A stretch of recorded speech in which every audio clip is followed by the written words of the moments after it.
Atenção! Vai começar agora uma teleaula de ensaios de materiais do curso profissionalizante. Este módulo tem um total de 25 aulas. Hoje, você vai assistir a teleaula número 17. Bons estudos!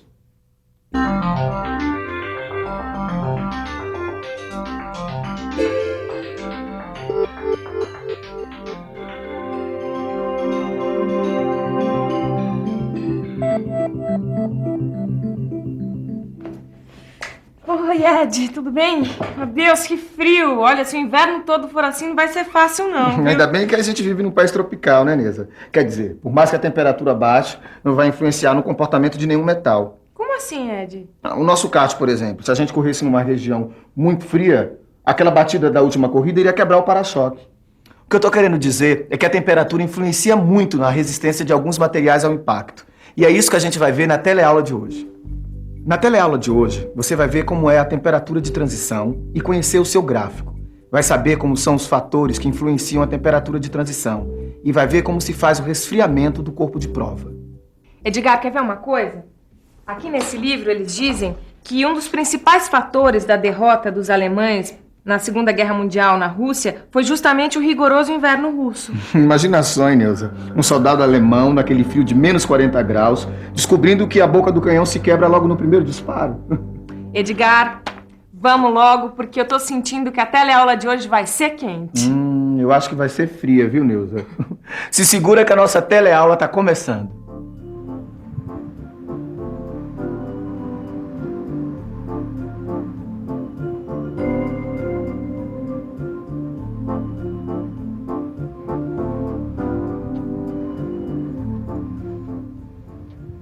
Bom, alguns materiais, como esses cilindros para gases criogênicos, trabalham em temperaturas de até menos 172 graus Celsius e estão sujeitos a choques. Por isso eles passam por um ensaio de impacto. É claro que esse ensaio de impacto vai ser realizado em baixas temperaturas, que é a condição em que o material vai trabalhar. Bom, no ensaio de impacto existe uma faixa de temperatura onde a energia absorvida pelo corpo cai apreciavelmente.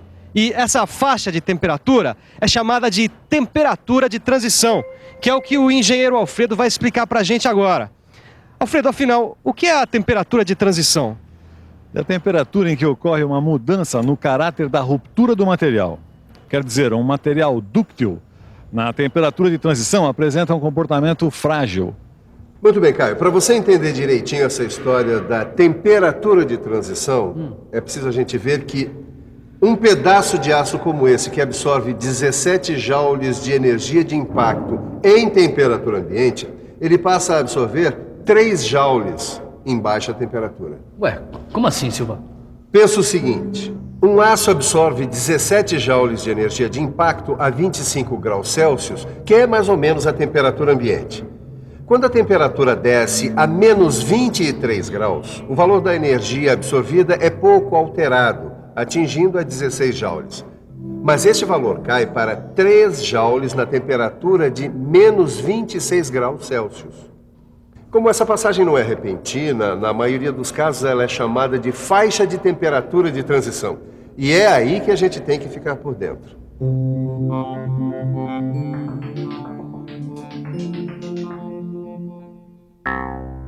A faixa de temperatura de transição pode ser definida pelo intervalo de temperatura em que a fratura se apresenta com 70% de aspecto frágil, ou seja, fratura cristalina, e 70% de aspecto dúctil, ou fratura fibrosa. O tamanho da faixa da temperatura de transição vai variar de acordo com o material utilizado. O material só deve ser utilizado numa faixa de temperatura onde a mudança brusca do caráter da ruptura não se manifeste. E aí, Neuza? Passou frio? Mais ou menos, viu, Ed? Eu diria que meu corpo está em temperatura de transição, de frio para quente. Falando nisso, você sabia que existe um gráfico de temperatura de transição? Claro que eu sabia. Aliás, olha o que eu tô olhando. É justamente isso. Olha aqui. Indicando os valores de temperatura no eixo das abscissas e os valores de energia absorvida no eixo das ordenadas, dá para traçar a curva que mostra o comportamento do material quanto ao tipo de fratura, frágil ou dúctil. E você sabe interpretar este gráfico? Olha, A temperatura T1 corresponde à fratura 70% dúctil e 30% frágil. A temperatura T3 corresponde à fratura 30% dúctil e 70% frágil. E a temperatura T2 é o ponto onde a fratura se apresenta 50% dúctil e 50% frágil. O intervalo de temperatura de transição corresponde ao intervalo entre T1 e T3. Os metais que apresentam estrutura cristalina CFC, como o cobre, o alumínio, o níquel e o aço inoxidável austenítico, não apresentam temperatura de transição, quer dizer, os valores de impacto não são influenciados pela temperatura. Por isso, esses materiais são indicados para trabalhos de baixíssimas temperaturas. O ensaio de impacto em baixas temperaturas é importante na hora de escolher os materiais que vão ser usados na fabricação de cascos de barcos que navegam em temperaturas muito baixas. Imaginem a importância da resistência ao impacto em baixas temperaturas para embarcações que navegam, por exemplo, em águas muito geladas, como na Antártica, onde o casco e o leme ficam em permanente atrito com o gelo. Bom, você pode não estar pensando em navegar pela Antártica, mas mesmo assim é importante conhecer os fatores que influenciam na temperatura de transição. E para conhecer esses fatores, é só a gente pensar um pouco. Vamos pensar um pouco. Deixa eu ver. O intervalo de transição é influenciado pelo tratamento térmico. Isso porque aços carbono e de baixa liga são menos sujeitos à influência da temperatura na resistência ao impacto quando passam pelo tratamento térmico. O tamanho de grãos também influencia a temperatura de transição, porque grãos grosseiros elevam a temperatura de transição e produzem fraturas frágeis, quando a temperatura é ambiente. Tem também o encruamento, porque materiais encruados tendem a apresentar maior temperatura de transição. A presença de impurezas, que fragilizam a estrutura do material, também elevam a temperatura de transição. A adição de elementos de liga, como o níquel, tende a melhorar a resistência ao impacto. Um mesmo aço, produzido por processos de fabricação diferentes, terá temperaturas de transição diferentes. E, finalmente, a retirada dos corpos de prova que interferem na posição das fibras do material. A retirada dos corpos de prova nos produtos siderúrgicos é especificada por normas internacionais. Já vi que o negócio é sério, hein? É sério mesmo. A região de onde eles são tirados e a posição do entalhe são de fundamental importância nos resultados obtidos durante o ensaio. Aqui a gente vê 3 maneiras de retirada e posicionamento do entalhe em corpos de prova Sharpie, retirados de posições diferentes de uma chapa de aço doce. Quando submetidos ao ensaio de impacto, esses corpos apresentaram 3 curvas diferentes.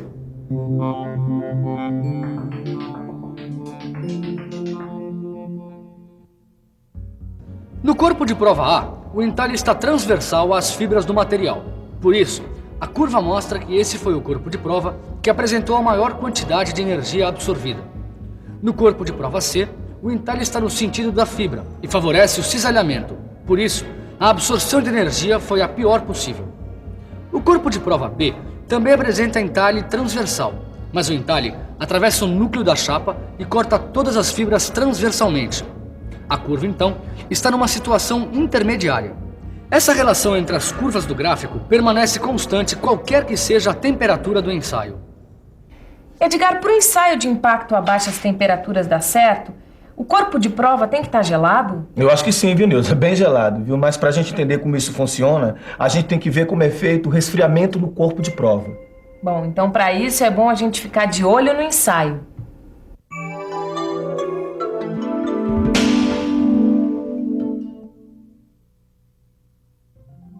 Os corpos de prova retirados para ensaio de impacto devem ser resfriados até atingirem a temperatura desejada para o ensaio. As técnicas de resfriamento têm normas técnicas específicas. Uma das técnicas consiste em mergulhar o corpo de prova num tanque com nitrogênio líquido por mais ou menos 15 minutos. Depois, com a temperatura homogeneizada, o corpo de prova está pronto para o ensaio de impacto. Caio, eu vou te mostrar um outro jeito de obter o resfriamento do corpo de prova. Vamos lá. É a mistura do álcool e do gelo seco. A gente despeja álcool aqui nessa vasilha. Tá? E vamos misturar com o gelo seco. Pois bem, essa mistura vai permitir que nós consigamos temperaturas de até 70 graus Celsius abaixo de zero. Pô, fácil, né, Silva? Mas tem uma coisa, Caio. O tempo para romper o corpo de prova após o resfriamento é de no máximo 5 segundos. O quê? Só 5 segundos para tirar o corpo de prova do recipiente e colocar na máquina de ensaio? Tem que ser muito rápido, hein, Silva? Tem sim. Por causa da grande dispersão dos resultados nos ensaios, o ensaio de impacto comum não pode ser aplicado nos projetos de engenharia estrutural. E se você quiser conhecer outros tipos de ensaio de impacto desenvolvidos para isso e ficar atualizado, consulte os livros técnicos que existem sobre o assunto. Muito bem, e agora vamos à revisão. E atenção, se liga aí que é hora da revisão. Na teleaula de hoje você conheceu a temperatura de transição. Viu como se faz a interpretação do gráfico de temperatura de transição. Viu que os fatores que influenciam na temperatura de transição são o tratamento térmico, o tamanho dos grãos, o encruamento, as impurezas, os elementos de liga, os processos de fabricação e a retirada do corpo de prova. E, finalmente, viu como se faz o resfriamento do corpo de provas. Hoje você viu a última teleaula sobre o conjunto de ensaios classificados como destrutivos. A partir da próxima teleaula você vai conhecer os ensaios chamados não destrutivos. Essa é a hora certinha para você revisar todos os ensaios que viu até aqui e resolver os exercícios. Até a próxima!